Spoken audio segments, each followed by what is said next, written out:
अरे मोरी मैया, आज तो सवेरे से ही कितनी ठंडी ठंडी पछुआ हवा बह रही है।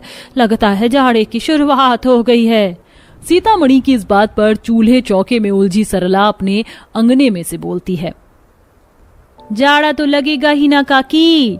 हमारा उड़ता हुआ गांव जमीन से इतनी ऊंचाई पर जो है, ऊपर से तड़के सवेरे के 5-6 बजे पूस के जाड़े जैसी ठंडी बयार चलती है और जरा सा तेज हवा का झोंका चलता है तो दिल में डर बैठ जाता है। हाँ, मगर कम से कम इस उड़ते गांव में हम गरीब निवासी सुख चैन से तो हैं, भुखमरी और बदहाली के शिकार तो नहीं, खुशहाल तो हैं। मैंने सोचा था धूप खिलेगी तो अचार सुखा लूंगी, मगर लगता नहीं सूरज देवता उगेंगे। जहां उड़ते हुए गांव में महिलाएं कुशलता से अपने घरेलू काम में लगी थी, वहीं गांव के किसानों का झुंड ठंडी ठंडी हवा के बीच हंसी खुशी खेती बाड़ी में व्यस्त थे। सावन का महीना पवन करे शोर, जियारा रे झूमे ऐसे जैसे बनवा नाचे मोर। अरे जियारा रे झूमे ऐसे जैसे बनवा नाचे मोर। अरे क्या बात है भीमा, आज तो बहुत खुश लग रहा है तू। अरे भाई खुश तो होऊंगा ना रामू काका। मेरे खेत की गेहूं की फसल अब कटने के लिए पूरी तरह पककर तैयार हो चुकी है। एकदम किफायती चुनिंदा गेहूं की फसल उपजी है। अनाज के व्यापारी इसका अच्छा दाम देंगे तो परिवार की खातिर खुशियां खरीदूंगा। ये कहते हुए गरीब किसान भीमा की आंखें भर आती हैं। तभी रामू काका कहते हैं, आंसू पोंछ ले भीमा, अब हमारे रोने के दिन नहीं बल्कि हर्ष और आनंद करने के दिन है। इस साल हम गरीब किसानों का परिवार फसल कटनी का पर्व धूमधाम से मनाएंगे और भर पेट खाएंगे। सभी किसान अपने खेतों में फसल की कटनी में जुट जाते हैं। वहीं निचली जमीन पर बाढ़ की गंभीर परिस्थिति से त्राही त्राही मची हुई थी। करोड़ी मल और उसकी पत्नी डूब रहे थे। कोई जगह बाढ़ के प्रकोप से खाली नहीं बची थी। अजी मुझको बचाओ, मैं डूब रही हूँ। हे भगवान, पूरा गांव पानी में डूब गया है, कोई भी सूखा स्थान नहीं बचा। क्या करूं क्या करूं? हाँ, उड़ता गांव अब वही इकलौता सुरक्षित स्थान है। करोड़ी मल तेजी से तैरकर भाग्य लक्ष्मी को बचाकर जादुई उड़ते गांव की ऊंची सीढ़ी पर जाते हुए गांव में दस्तक देता है। तभी गांव वाले उसे रोक देते हैं। वहीं रुक जाओ, तुम दोनों के लिए यहाँ कोई जगह नहीं है। देखो, मैं तुम सबसे विनती करता हूँ, मुझे और मेरी पत्नी को इस उड़ते गांव में आने दो। मुझ पर तरस खाओ, मैंने जो किया उन पाप का फल मैं भोग रहा हूँ। आखिरकार कौन है ये आदमी और आखिर इसने क्या पाप किया था? साथ ही उड़ते हुए गांव के लोगों के दिल में उसके लिए दया की जगह गुस्सा क्यों भरा है? और किस प्रकार गांव वाले जमीन छोड़कर हवा में उड़ते गांव में बस गए? चलिए देखते हैं। वाह भाई वाह, अब की बार तो बागान के नारंगी बिल्कुल अमृत जितने मीठे हो गए हैं। आहा, दिल खुश हो गया।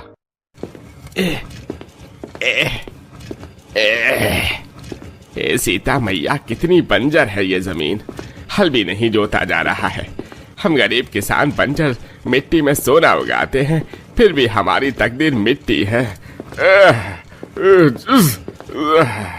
ऐसा कहते हुए 60-65 साल के बुजुर्ग रामू काका की आंखों से आंसू छलक जाते हैं। कड़कड़ाती धूप में बुजुर्ग महिला, पुरुष से गर्भवती महिलाएं और बच्चे सब खेतों में पसीने से तरबतर होकर भी खट रहे थे। काका, सारा दोष हमारे पुरखों का है। अगर उन्होंने इस लालची कपटी जमींदार से कर्ज नहीं लिया होता तो आज हम गरीब गांव वाले इसके बंधुआ मजदूर न होते और इसके खेतों में खेती बाड़ी भी नहीं करनी पड़ती। हम अपने खुद के खेतों में फसल उगाते तो हमारे बाल बच्चे पेट भर कर तो खाते। कर्मा, इसी जमींदार की पुश्ते बरसों से हम गरीब किसानों का शोषण करती आई हैं। हमारा पगडंडिया गांव हमेशा से ऐसा नहीं था। एक दौर ऐसा भी था जब हमारे गांव के लोग फसल का पर्व खुशी से मनाते हुए पेट भर कर खाते थे।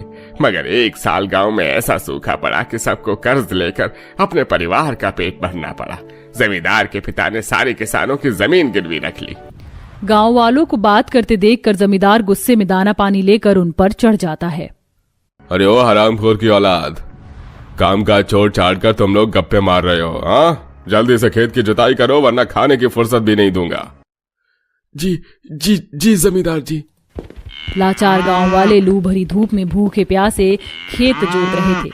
जेठ की गर्मी से जमीन तवे जितनी तप रही थी, जिससे बच्चों से लेकर बूढ़े जवान सबके पैर में छाले पड़ गए। तभी भीमा की गर्भवती पत्नी कम्मो गिर जाती है। भीमा हल चलाना छोड़कर दौड़ता है। कम्मो, ओ कम्मो, क्या हुआ तुझको? अरे ओ सीता काकी, देखो ना कम्मो को क्या हो गया। कम्मो। अरे भीमा, घबरा मत, तेरी लुगाई पेट से है। घाम तेज हो रहा है इसलिए माथा चकरा गया होगा। कम्मो सवेरे कुछ खाया था? नहीं काकी, मैंने कुछ भी नहीं खाया। घर में मुट्ठी भर आटा था, केवल एक ही रोटी बन पाई। मैं खा लेती तो ये क्या खाते। ये सुनते ही भीमा कम्मो को नमक के साथ रोटी खिलाता है। पूरे गांव की दशा ऐसे ही दुखाली भरी थी। अम्मा, मेरा पेट नहीं भरा, मुझको और रोटी चाहिए। चंदू बेटा, मैंने सबके लिए एक एक रोटी बनाई थी, तूने अपने हिस्से की खा ली रोटी। ये ले चंदू, तू ये खा ले। अजी, आपके हिस्से में तो पहले ही एक रोटी आई थी, वो भी आपने चंदू को दे दी। सारा दिन आप इतनी कड़ी धूप में कोल्हू के बैल की तरह मेहनत मजदूरी करते हैं। आखिर कब तक हम गांव वाले दुख भरी रोटी खाएंगे? क्या हमारे भाग्य में सुख चैन नहीं लिखा है? हाँ। बस बहुत हो गया, हम लोगों को एकजुट होकर इस जमींदार का बहिष्कार करना होगा।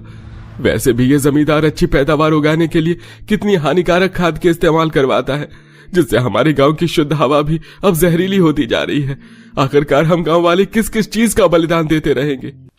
पूरा गांव भीमा की बात पर सहमति जताते हैं। सब अपना मुद्दा जमींदार के आगे रखते हैं। जमींदार ना आओ देखता है, न ताओ सबको गांव से बाहर निकल जाने का ऐलान करता है। तुम 2 कौड़ी के कर्जखोर मेरे खेतों में काम करने से मना करोगे तो फिर निकल जाओ इस गांव से। हम किसान अपनी माटी से क्यों निकल जाए? हम अपने पुरखों की जमीन में बसे हैं। सारी जिंदगी तो तुमने हमारी बोटी नोच नोच कर खाते रहे, अब तो हमें जीने दो। अरे ओ बूढ़े, तो तू सबको भड़का रहा है। अब देख तेरी तो मैं खाल खिंचवाता हूँ। अरे ओ काली, बसा कोड़े इस बूढ़े पर। जी मालिक।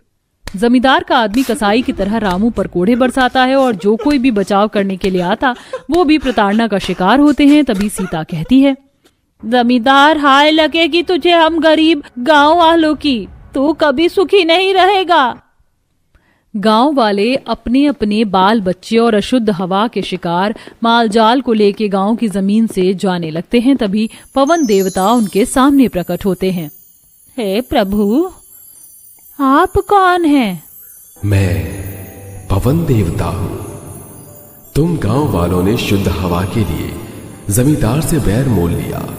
मैं तुम्हारी भक्ति से प्रसन्न हूँ, इसलिए मैं तुम गरीब गांव वालों को आज वचन देता हूँ कि मैं तुम्हें एक ऐसा जादुई उड़ता गांव दूंगा जहां तुम लोग सुखी और संपन्नता में जीवन गुजारोगे। वहां कोई कलेश और कष्ट नहीं होगा, खुशहाली होगी। इसी के साथ पवन देवता के दाएं हाथ से एक सुनहरी रोशनी प्रकट होती है और देखते ही देखते सीढ़ियां ऊंचाई पर जाते हुए उड़ते गांव में पहुंच जाती हैं। साथ ही हवा फिर से शुद्ध हो जाती है और किसानों के मरियल माल जाल हष्ट पुष्ट हो जाते हैं।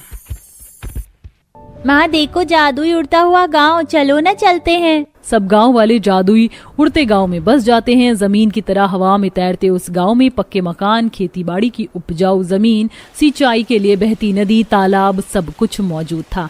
माँ, ये उड़ता हुआ गांव तो कितना अनोखा है और यहाँ से बादल कितने पास पास लग रहे हैं। हाँ चंदू, यहाँ पर हवा कितनी तेज तेज चल रही है, गर्मी का एहसास भी नहीं हो रहा। अब तो हम मौज से रहेंगे। हम पर पवन देवता की दया हुई है, उन्होंने हमें ये उड़ता गांव दिया है। सारे गांव वाले उड़ते गांव में साधारण जिंदगी जीने लगते हैं। वह खेती बाड़ी की शुरुआत करते हैं।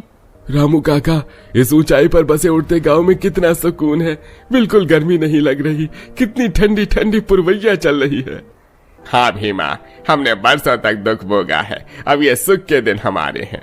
एक तरफ गांव वाले जादुई उड़ते गांव में खुश थे। पंछियों की चहचहाहट मानो खुशी का गीत गा रही थी। ऐसे ही समय गुजरने लगा। दूसरी तरफ पगडंडियां, गांव बाढ़ में डूब गया। जमींदार का घर उजड़ गया। उसके गोदाम के सारे अनाज बाढ़ में बह गए और दोनों के प्राण संकट में आ गए। दोनों उसी उड़ता हुआ गांव में आ पहुंचे। मुझे अपने उड़ते गांव में आने दो, मेरे पास कोई ठिकाना नहीं है, मुझ पर तरस खाओ। तुमने हमें खून के आंसू रुलाए हैं जमींदार, हमारे बाल बच्चे रोटी के लिए तरसे हैं। वही पाप तुम्हारे सिर पर पड़े हैं, चले जाओ यहाँ से। नहीं रामू भाई, माफ करने वाला मारने वाले से बड़ा होता है। हम पर पवन देवता ने दया नहीं की होती तो आज हम भी दर दर भटक रहे होते ना। अंत में सारे गांव वाले जमींदार की करनी को माफ करके उसे जादुई उड़ता गांव में पनाह देते हैं और अंत में गांव वाले फसल का पर्व मनाते हुए तरह तरह के पकवान बनाकर खाते हैं और खुशी मनाते हैं। अरे भाई, सुनार गांव आ गया है, किसी को उतरना है तो उतर जाओ। कंडक्टर की आवाज लगाने पर विष्णु के साथ एक आदमी बस के अंदर से उतरता है और साथ में विष्णु भी बस से नीचे उतर जाता है। लेकिन गांव में इतना सन्नाटा और चारों तरफ एकदम शांति देखकर विष्णु अपने मन में सोचता है, समझ नहीं आ रहा, एक परिंदा भी यहाँ पर नहीं मार रहा। आखिर गांव किस नाम का है ये? मैं तो यहाँ पर कुछ छानबीन करने आया था।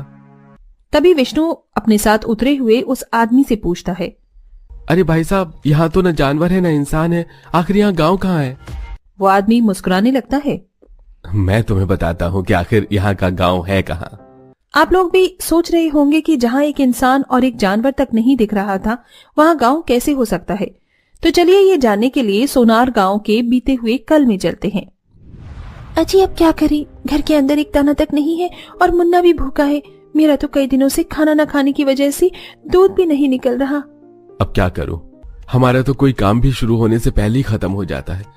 कितनी बार खेती बाड़ी में पैसा लगा चुका हूँ लेकिन खेती हो ही नहीं पा रही। और कब तक हमें ये परेशानियों का सामना करते रहना पड़ेगा। गांव में सिर्फ एक सुरेश का घर ही नहीं था, बल्कि सभी घर ऐसे ही थे जहां मुश्किल से ही किसी घर में चूल्हा जलता होगा। उस गांव में किसी भी इंसान की तरक्की हो पाना नामुमकिन था। कोई भी काम करने से पहले वो काम बिगड़ जाता था। हे भगवान, ये क्या हो गया।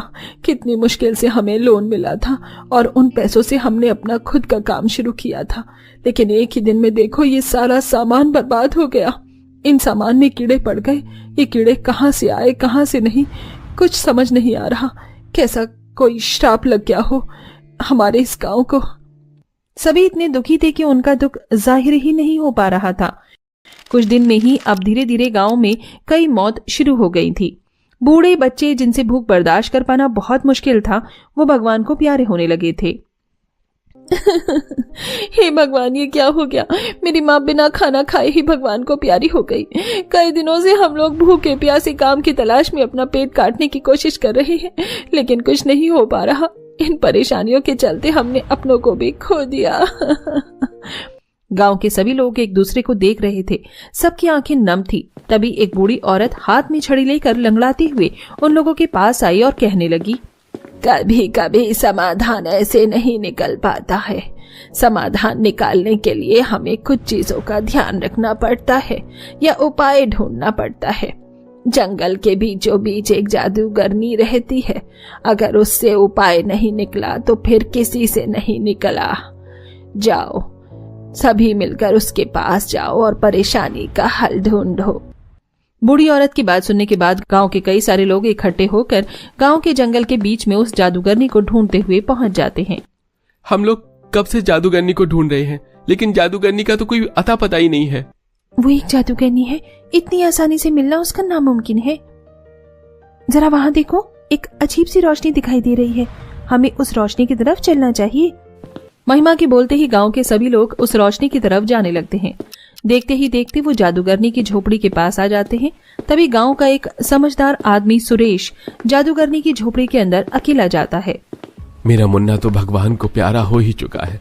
मैं अपनी पत्नी को जिंदा देखना चाहता हूँ, भले ही चाहे मेरी कुर्बानी चली जाए, इसलिए मैं इस झोपड़ी के अंदर अकेला जाऊंगा। सुरेश झोपड़ी में जब आता है तो वो जादूगरनी को अपने सामने देखता है।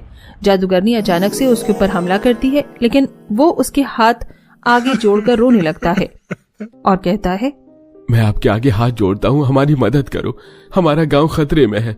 गांव के सभी लोग मरते जा रहे हैं। मैं यहाँ मदद के लिए आया हूँ, आपको नुकसान नहीं पहुँचाने आया हूँ, मदद करो। रोते हुए सुरेश और उसके हाथ जुड़े हुए देखकर जादूगरनी को दया आती है। लगता है कुछ ज्यादा ही परेशानी और गंभीर बात है। चलो तो बताओ, क्या हुआ है तुम्हारे गांव को।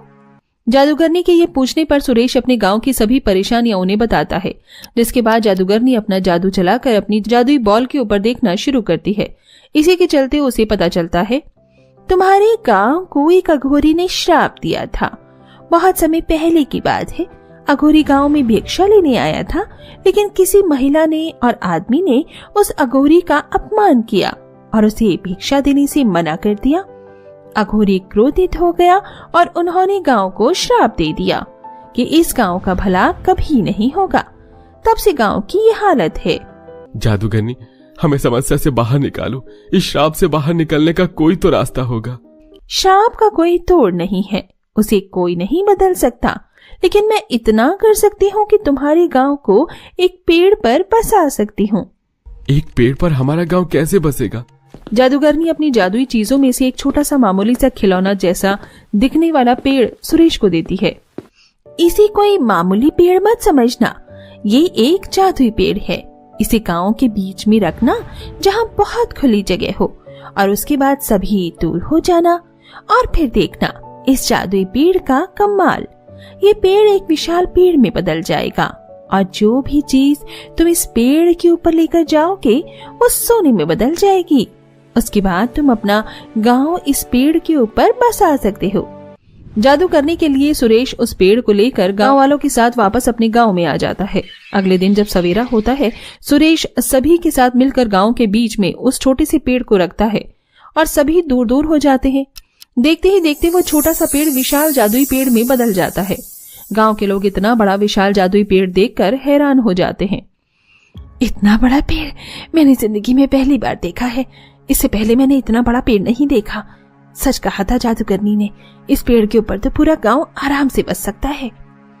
अब गांव के लोग अपना सामान लेकर जैसे ही पेड़ के ऊपर चढ़ते हैं, वो सारा सामान सोने में बदल जाता है। देखो देखो, हमारे घर के सारे बर्तन सोने के बर्तन में बदल गए हैं। जरा यहाँ देखो, मेरे पास ये कुछ बाल्टियां थी, ये भी ऊपर आते ही सोने में बदल गई हैं।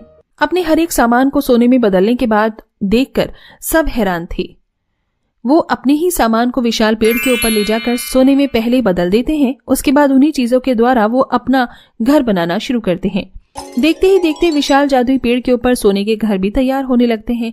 इसके बाद धीरे धीरे विशाल जादुई पेड़ के ऊपर सोने का गांव बसना शुरू हो गया। अब गांव वालों के पास इतना सारा सोना था कि उन्हें किसी भी चीज की परेशानी नहीं थी और वो उसी विशाल जादुई पेड़ के ऊपर आराम से रहने लगे। आपने तो मुझे बहुत लंबी चौड़ी कहानी सुना दी, लेकिन कहानी तो तभी अच्छी लगती है जब वो हकीकत में हो, और जब तक मैं अपनी आंखों से देख न लूं तो मैं कैसे विश्वास करूंगा। अगर ऐसी बात है तो चलो, अब हम तुम्हें अपना विशाल पेड़ के ऊपर जादुई सोने का गांव दिखाते हैं। सुरेश ऐसा कहने के बाद विष्णु को अपने साथ गांव के बीच में ले आता है, जहां विष्णु विशाल जादुई पेड़ के ऊपर बसे सोने का गांव देखकर हैरान हो जाता है। यकीन नहीं हो रहा कि सच में यहाँ पर सोने का जादुई गांव है, वो भी विशाल पेड़ के ऊपर। ये खबर तो सच में सच निकली। मेरी छानबीन सही साबित हो गई। भाई साहब, ये तो कुछ भी नहीं है। आप बस एक बार मेरे साथ पेड़ के ऊपर चलो, असली कमाल तो आपको तब दिखाई देगा। सुरेश के इतना बोलते ही विष्णु सुरेश के साथ जादुई पेड़ के ऊपर चढ़ना शुरू कर देता है। देखते ही देखते जब वो ऊपर आता है तो उसके पास उसकी किताब से लेकर सब कुछ सोने में बदल जाता है और वो इसे देखता ही रह जाता है। पेड़ के ऊपर सोने के गांव को देखकर विष्णु की आंखें फटी की फटी रह जाती हैं। अब उसे समझ आता है कि पूरे गांव में एक भी जानवर और इंसान क्यों नहीं दिखाई दिया, क्योंकि पूरा गांव तो पेड़ के ऊपर बसा हुआ था। कमाल हो गया। अब जाकर मुझे अपनी आंखों पर यकीन हुआ, क्योंकि मैंने हकीकत में सोने का गांव देखा है और ये खबर तो चारों तरफ आंधी तूफान की तरह फैलनी चाहिए। ये कोई छोटी खबर नहीं है। देखना, आपका सोने का गांव अब बहुत ज्यादा फेमस होने वाला है। विष्णु एक रिपोर्टर था। वो अखबार के लिए काम किया करता था। उसने ये खबर भी अखबार में छाप दी और चारों तरफ फैला दी। इसके बाद विशाल पेड़ के ऊपर सोने का जादू गांव फेमस हो गया और दूर दूर से लोग उसे देखने के लिए आने लगे। दादा की सुनाई हुई कहानी सिर्फ कहानी नहीं, हकीकत थी। आज जाकर पता चला मेरे दादा इसी गांव के थे। मुझे बचपन में ये लगता था कि ये कहानी एक कहानी ही है, लेकिन ये कहानी हकीकत है। आज खुद अपनी आंखों से देखकर यकीन हुआ। शायद सभी कहानी हकीकत से जुड़ी ही होती हैं, बस हमारा यकीन होना चाहिए।